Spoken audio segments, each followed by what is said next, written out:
과거 정부 정보경찰의 정치 개입 의혹 관련 소식입니다. 박근혜 정부 시절 정보경찰이 국정원 댓글 조작 사건에 대해서도 청와대 대응 방안을 마련해준 정황이 드러났습니다. 대선 개입 수사 도중 외압 의혹을 폭로한 윤석열 특별수사팀장 파동엔 침묵할 것을 조언하고 이석기 사건을 앞세워 여론전을 펼치라며 꼼꼼하게 훈수를 뒀습니다. 신지원 기자의 단독 보도입니다. 지난 2013년 10월 국정원 댓글 사건 특별사팀을 이끌었던 윤석열 당시 여주지청장은 윗선의 외압을 폭로했습니다. 이 수사를 지휘하고 책임을 져야 되실 분이 이런 식으로 하시는 그 이유가 저는 뭔지 모르겠습니다.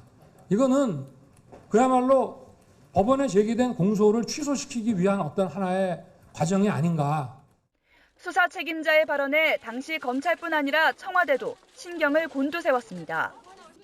정치적 중립을 지켜야 할 국정원 직원들이 대통령 선거에 동원된 것으로 밝혀지면 박근혜 정부의 존립 자체가 위태해지기 때문입니다. 국정원의 대선 개입 파문이 확산되자 이번에도 정보경찰이 움직였습니다. 좌파 세력 대응 방안이라는 문건을 만들어 청와대의 대처 요령을 조목조목 조언한 겁니다.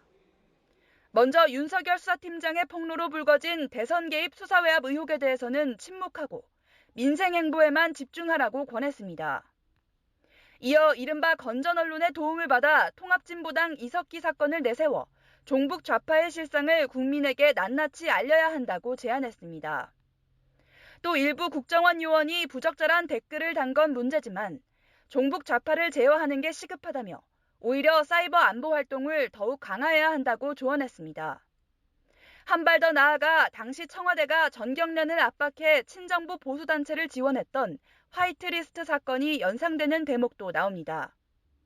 경찰은 서울시가 우파보다 좌파 단체에 더 많은 지원금을 주고 있다면서 고엽제 전우회 등 건전한 우파단체를 육성하도록 노력해야 한다고 조언했습니다.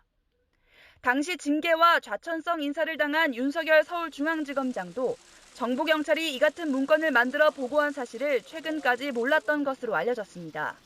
YTN 신지원입니다.